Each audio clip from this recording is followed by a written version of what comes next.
It looks innocent, a container of takeout rice left on the counter after dinner.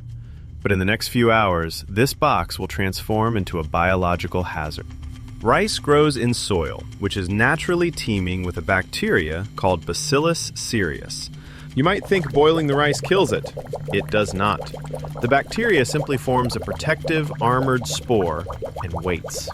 It survives the pot, it survives the steam. The danger starts when the rice cools down.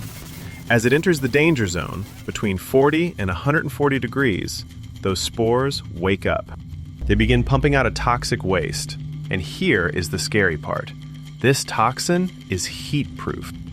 Most people think, I will just microwave it until it is steaming hot. Wrong. You can nuke that rice until it is rubber, and the toxin will still be active.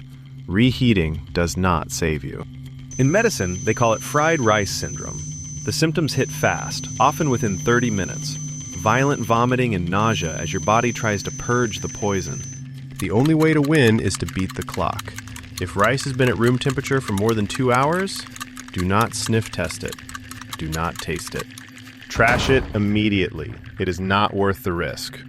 Your kitchen has other traps. Watch this video next to see why your spice rack might be contaminating your food.